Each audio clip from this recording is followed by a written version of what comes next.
ਸਤਿ ਸ਼੍ਰੀ ਅਕਾਲ। ਆਓ ਅੱਜ ਗੱਲ ਕਰੀਏ ਭਗਵਾਨ ਹਨੂਮਾਨ ਜੀ ਬਾਰੇ।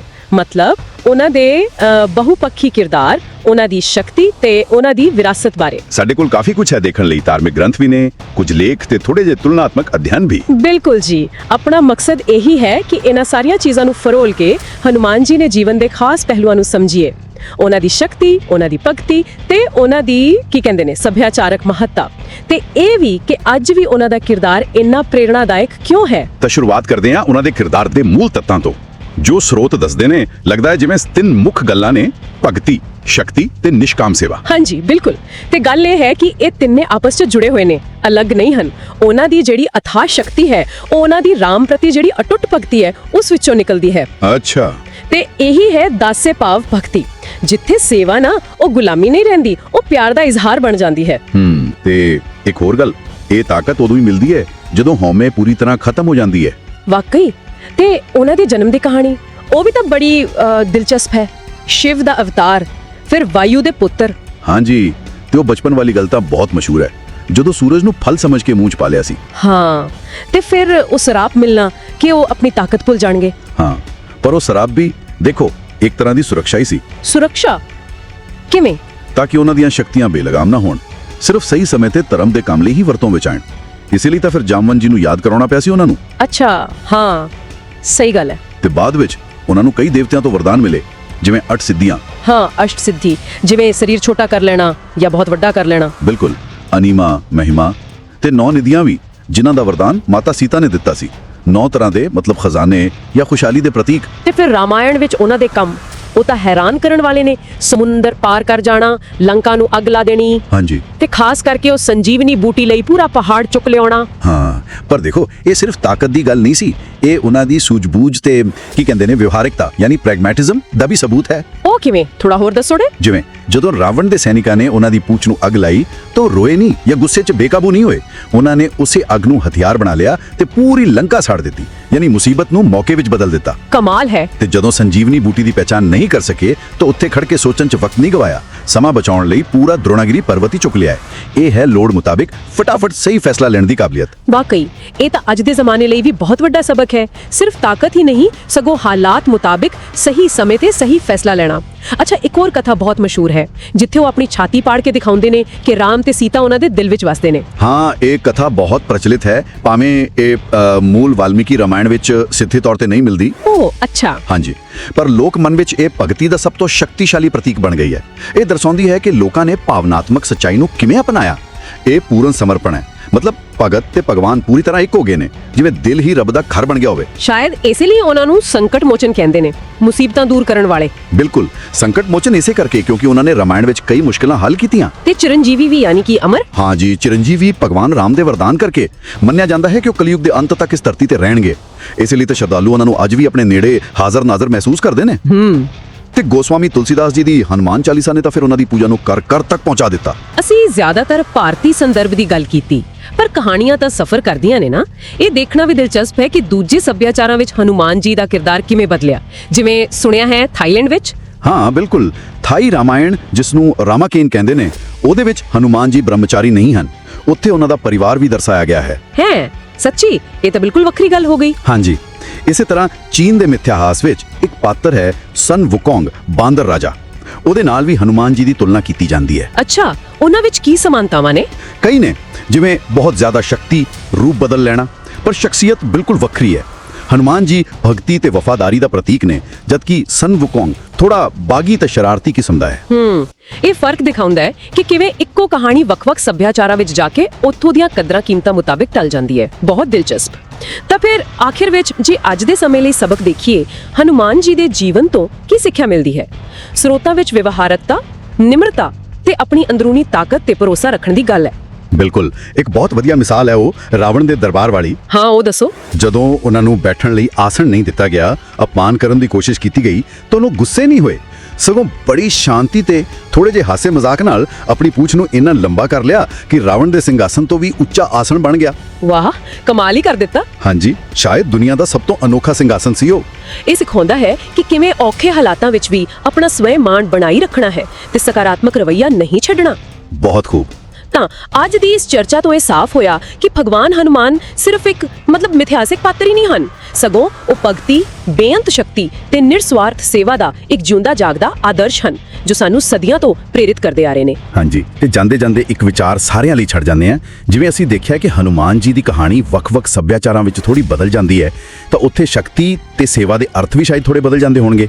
ਤਾਂ ਸੋਚਣ ਵਾਲੀ ਗੱਲ ਇਹ ਕਿ ਅੱਜ ਦੇ ਯੁੱਗ ਵਿੱਚ ਜਿੱਥੇ ਤਾਕਤ ਦੇ ਨਵੇਂ-ਨਵੇਂ ਰੂਪ ਨੇ, ਨਵੀਆਂ ਚੁਣੌਤੀਆਂ ਨੇ, ਉੱਥੇ ਸ਼ਕਤੀ ਦੀ ਜ਼ਿੰਮੇਵਾਰ ਵਰਤੋਂ ਤੇ ਨਿਰਸਵਾਰਥ ਸੇਵਾ ਦਾ ਇਹ ਹਨੂਮਾਨੀ ਆਦਰਸ਼ ਸਾਡੇ ਲਈ ਕਿੰਨਾ ਕੁ ਪ੍ਰਸੰगिक है, इस बारे जरूर सोचा जा सकता है। आज हम भगवान हनुमान के किरदार और उनकी अहमियत पर थोड़ी गहराई में बात कर रहे हैं। हमारे पास मुख्तलिफ ज़राए हैं, रामायण, पुराण जैसी पुरानी किताबें भी और नए तजिए भी। कोशिश है कि इन सबसे कुछ अहम बातें सामने लाएं।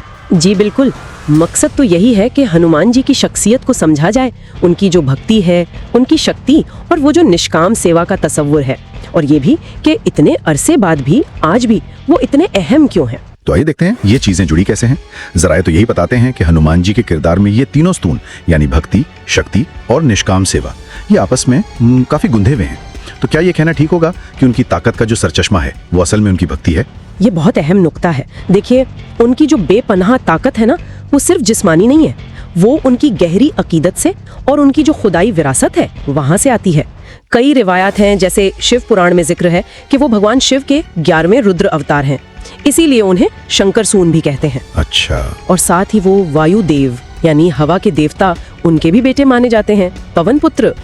तो ये जो दोहरी विरासत है, शिव का जौहर और वायु की रफ्तार, ये मिलकर उनकी गैर मामूली ताकत की बुनियाद बनती है। यानी ताकत सिर्फ पट्टों की नहीं, रूहानी भी है, उनसरी भी है। और जरा ये भी बताते हैं कि उन्हें देवताओं से कुछ खास वरदान भी मिले थे, वो भी अहम थे शायद। जी हाँ, बिल्कुल।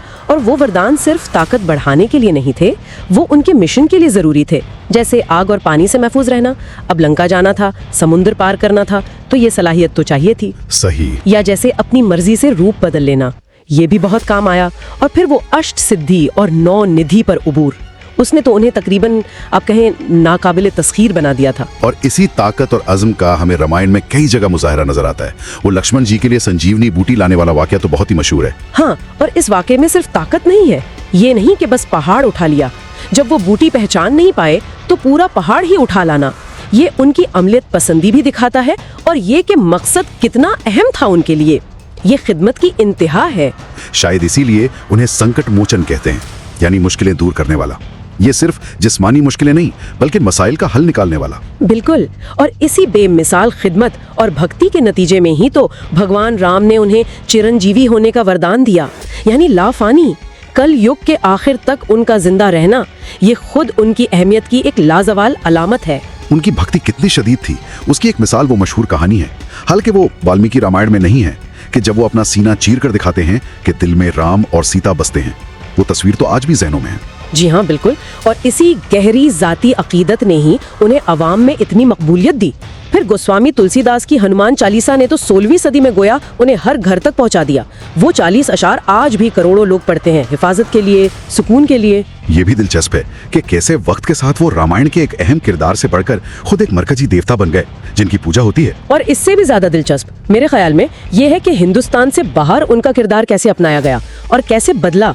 मिसाल के तौर पर थाई रामायण है, रामाकियन जिसे कहते हैं, उसमें हनुमान का किरदार बिल्कुल अलग है, एक तरह के कैज़नोवा टाइप, जिनकी बीवी और बच्चे भी हैं। वाकई ये तो हिंदुस्तानी रिवायत के ब्रह्मचारी हनुमान से बिल्कुल ही मुख्तलिफ तस्वीर है।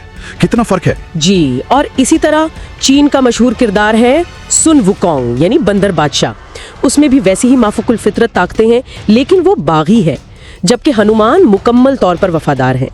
तो ये जो तब्दीलियां हैं ना, ये हमें खुद हनुमान से ज्यादा उन सकाफतों के बारे में बताती हैं जिन्होंने ये किरदार अपनाया। तो इन तमाम बातों को अगर देखें तो हनुमान की विरासत का असल पैगाम क्या बनता है? मेरे ख्याल में उनकी कहानी ये याद दिलाती है कि असल ताकत तकब्बुर में नहीं, खुद स्पुर्दगी में है, आजिज़ी में है। असल बहादुरी हमला करने में नहीं, हिफाजत करने में है। और जिंदगी की असल कामयाबी ज़ाती फ़ायदे में नहीं, बल्कि बेलौस खिदमत में है। और ये पैगाम सिर्फ पुरानी किताबों में नहीं रहा, आज भी मंदिरों में, मीडिया में, यहाँ तक कि समाजी और सियासी बातों में भी उनका जिक्र आता है। इससे उनकी जो लाजवाल हैसियत है वो जाहिर होती है। वो ताकत, अकीदत और खिदमत की एक जिंदा अलामत है। आखिर में एक सवाल शायद सोचने के लिए छोड़ जाना चाहिए कि ये कैसे मुमकिन है कि एक किरदार जिसमें इतनी ज्यादा, इतनी बेपनाह ताकत हो, वो साथ ही मुकम्मल आजिज़ी और खिदमत गुजारी का पैकर भी हो। ताकत और आजिज़ी का ये जो इम्तिजाज है, ये आज की दुनिया के लिए क्या माने रखता है? जय सिया राम, पवन पुत्र हनुमान की जय। क्या आप जानते हैं, एक ऐसा योद्धा है जिसकी शक्ति सिर्फ भुजाओं में नहीं बल्कि भक्ति में बसती है। एक ऐसा सेवक जिसका समर्पण ही उसकी सबसे बड़ी ताकत है। आज हम उस महाबली की गाथा में उतरेंगे जो सिर्फ एक पात्र नहीं बल्कि भक्ति, शक्ति और निस्वार्थ सेवा का एक जीवंत, धधकता हुआ प्रतीक है। हम जानेंगे कि कैसे एक वानर देवताओं का दुलारा और भक्तों का सहारा बना। ये कहानी है अंजनी के लाल श्री राम के प्रिय हनुमान की। जब हम हनुमान का नाम लेते हैं तो मन में एक विशाल, शक्तिशाली छवि उभरती है। वो जो एक छलांग में 100 योजन का सागर लांघ गए, जिन्होंने संजीवनी के लिए पूरा द्रोणागिरी पर्वत उठा लिया और जिनकी जलती हुई पूंछ ने सोने की लंका को राख कर दिया। ये उनकी बाहरी शक्ति थी जो देवताओं के वरदानों से सजी थी। ब्रह्मा ने उन्हें किसी भी अस्त्र से अवध्य होने का वरदान दिया तो इंद्र ने वज्र से अभेद्यता का, वायु ने उन्हें अपनी गति दी और सूर्य ने अपना तेज। अष्ट सिद्धि और नवनिधि के स्वामी बनकर वे अजय हो गए। लेकिन हनुमान की असली शक्ति, उनकी आत्मा तो कहीं और बसती थी।